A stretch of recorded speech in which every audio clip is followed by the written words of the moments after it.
Chers frères, salut les amis, bienvenue. Est-ce que vous savez pourquoi la CEDEAO n'a pas attaqué le Niger? Est-ce que vous savez pourquoi la France n'a pas attaqué le Niger jusqu'à présent? Oui, c'est la mobilisation de la jeunesse africaine. We are up as one man, we are standing tall, we are defending Africa, and we are telling them there is no turning back. You must respect us, and then we need our economic freedom, we need our political freedom, we need our communication freedom, and we're going to get it. Rien n'est facile, chers amis. Ce n'est pas de s'asseoir et qu'on va vous donner. Non, ce n'est pas la manne. Nous devrons nous imposer et leur montrer que nous voulons la liberté. Et leur montrer que personne ne peut nous empêcher d'y arriver. Personne. Nobody can be on our way for liberty. We are there. We want to be liberated. We need our freedom and we are going to get the freedom. Like Malcolm X once said, if you need your freedom, do everything to have it. The only thing they will do is to label you a crazy nigger. Comme aujourd'hui, ils vont nous insulter, ils vont dire des choses, mais que dalle. Nous voulons notre indépendance économique, monétaire, nous voulons être libres.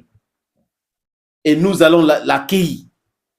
On va acquérir cela par la force de nos arguments et si le besoin se fait ressentir par tous les moyens.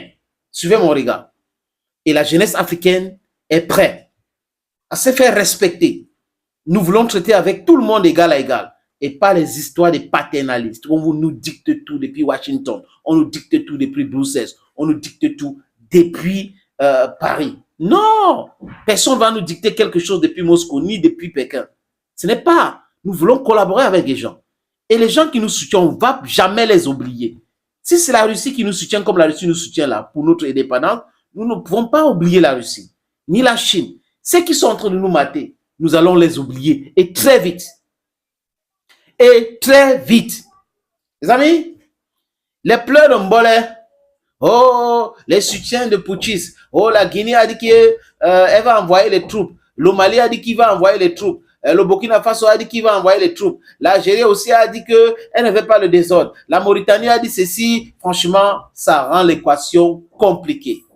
La guerre qui devait déclencher dimanche, ils n'ont pas déclenché, ils sont en train de regarder les voies et moyens comment faire. Et le Niger qui n'est pas un pays de la CEDEAO, on a appris que ils veulent utiliser les pays de la CEMAC. Le Cameroun doit s'opposer fermement. Les pays de l'Afrique centrale doivent s'opposer fermement parce que ça va déstabiliser tous les pays. Il y en a qui souhaitent même que ça déclenche. Ils vont voir la prolifération de coups d'État.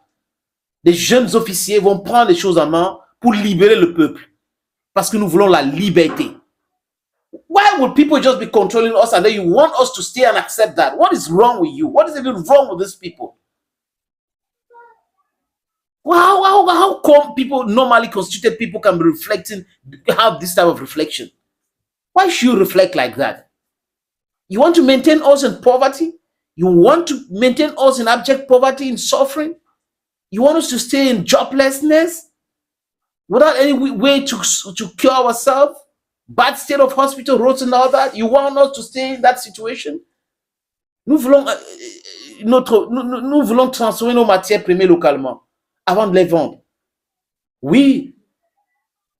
Et on doit vendre ça en étant transformé. Si c'est de l'or, on nettoie en Afrique, on embellit et on vend. Si c'est le diamant, exactement la même chose. Au nom de quoi est-ce que c'est pas possible? Et vous avez des gens qui continuent à comprendre, des gens qui continuent à vouloir que ça reste comme ça. Le statut quo, comme ça profite à une minorité, une poignée de personnes, ils veulent que ça continue comme ça. Parce que non. Les amis, écoutez cet autre reportage audio qui parle de soutien et ça vient de LCI. Ils sont dépassés par les événements. J'ai l'impression que ils veulent même pleurer, mais bon, il n'y a pas moyen. Let's listen to them. Le soutien ne faiblit pas à l'extérieur du pays. On apprend aujourd'hui qu'une délégation officielle du Mali et du Burkina Faso est envoyée à Niamey, je cite, en solidarité, conduite par l'un des hommes forts de la junte malienne au pouvoir. Le Mali et le Burkina Faso restent sur leur ligne. Si la CEDEAO intervient contre les putschistes nigériens, ils répliqueront militairement. La Guinée promet aussi d'être solidaire. On comprend donc que la réplique serait régionale. Troisième indice que la situation est figée, l'orientation prise par la population. Les jours passant, les habitants semblent de plus en plus nombreux à soutenir la junte. Démonstration de force des pro-putschistes hier. Un immense rassemblement a eu lieu dans le stade Séni Kountché de Niamey, le plus grand stade du Niger. Les militaires de la junte ont paradé devant 30 000 sympathisants. La foule les a acclamés et a hué la France et la CEDEAO. Les drapeaux nigériens et russes étaient partout, mais aussi ceux des soutiens maliens et burkinabés. Bref, il n'y a pas de désaveu de la population. Et puis ce qui est nouveau, c'est que des habitants semblent se préparer pour un conflit. Plusieurs organisations civiles ont rejoint le camp des putschistes. Et puis regardez ces images, chaque soir désormais, des habitants organisent des veillées nocturnes. Sur les scooters et sur les voitures, ils affichent les portraits du général Tchiani, le chef des putschistes. Ils portent également des t-shirts aux couleurs du CNSP, le Conseil national pour la sauvegarde de la patrie, le groupe des putschistes. En clair, ils rassemblent les soutiens populaires en cas d'intervention armée de la CEDEAO. Et du côté précisément des pays de la CEDEAO, enfin, hors Mali, Burkina Faso et Guinée. Alors certes, on n'a pas vu d'exécution de la menace dès la fin de l'ultimatum, mais eux aussi effectivement se préparent à intervenir. Pour preuve, un nouveau sommet doit se tenir jeudi. La CEDEAO reste campée sur ses positions. Écoutez le commissaire de l'organisation. It's not going to tell the coup plotters when and where we are going to strike. That is an operational decision that will be taken by the heads of state, and we want this message clearly transmitted to the... Voilà, vous avez compris. Même le commissaire de la CEDEAO qui disait après dimanche, vraiment, nous allons frapper. Il dit maintenant, on ne va pas vous dire quand et comment nous allons le faire. Si le Niger est frappé depuis le Ghana, les Nigériens devraient attaquer le Ghana. Si le Niger est attaqué depuis le Tchad, les Nigériens devraient attaquer le Tchad.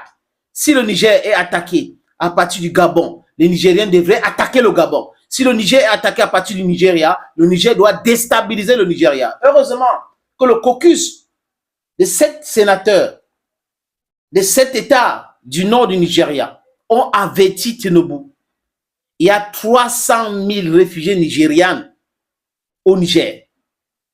Et le Nigeria sera déstabilisé facilement. On n'a pas besoin de beaucoup d'armes. Seulement l'exode, le flux des personnes qui vont entrer, il y aura tout le monde là-dedans. C'est de ça qu'il est question. Vous avez vu le Bazoum qui a libéré les terroristes et autres. Ces gens-là vont se retrouver dans cette zone-là. Et c'est là où Tinubu aura à régler les affaires avec l'armée nigérienne, qui n'est pas, à sa grande majorité, pour l'intervention. Vous avez compris, les amis? Donc, on regarde, on écoute, on vous suit, on continue ce travail d'information partout. Dès qu'on voit un mouvement là, on va rapporter ça, on va donner l'information, on va alerter les jeunes du Tchad, les jeunes du Gabon, les jeunes du Nigeria, Nigerian youth, everywhere you find yourself in Africa. If there's any movement, even in Senegal, you should inform the whole world. Give the details where these people are. It's very important to localize them. Ils savent. Wagner est déjà au Niger.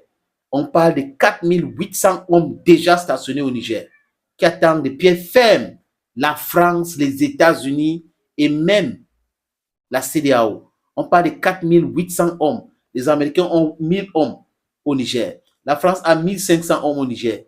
Ça sera une catastrophe pour ces gens-là. Qu'ils essayent, même les avions de chasse seront abattus sur le ciel nigérien.